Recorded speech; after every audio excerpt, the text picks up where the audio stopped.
Now, as for starting school, when I graduated from high school in '33, you absolutely could not find any work. There just wasn't any work around. And I wasn't one of the cute, pretty little girls that they hired, easily.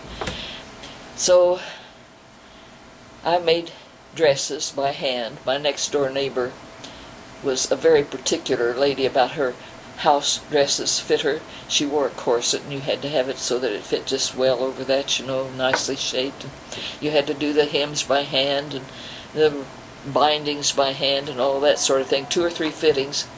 I'd get 50 cents for making a dress. And that went on through the summer until I finally got the job at Cress's. And I think the folks then, after that week's job at Cress's, decided I was a pain to have around the house, and they let me go with Dad's sister, Aunt Ruth, to near Hopeton, a farm, where she and Uncle Bill had a farm. That was around the 1st of February. And I never saw so much food in my life. They had their own canned peaches, their own canned meat, and for breakfast you would have peaches with separated cream on the top and eggs and meat and all of that sort of thing, enough to last you a whole day. And I got the privilege of washing the cream separator. That was a lot of fun.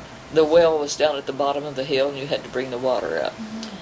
Well, one day out there, when Uncle Bill was gone, we got a letter in the mailbox. And it said that if I would come to Enid, that there was a possibility I could get a job out at Phillips to earn my tuition. Well, it didn't take me long to pack, and Uncle Bill did get home in time to take me up to Hopeton to catch the train into Enid, and by 4 o'clock I was out at Phillips that day seeing about a job. What had happened was they had put in what they call the NYA program, National Youth Administration. And various colleges were allotted a certain amount of money to be used to hire students who couldn't otherwise afford to go to school at the rate of 25 cents an hour, which was really a pretty good wage, to earn their tuition. And I don't know just how many full-time students Phillips was allowed, but I think it was around 20 or 25 at most.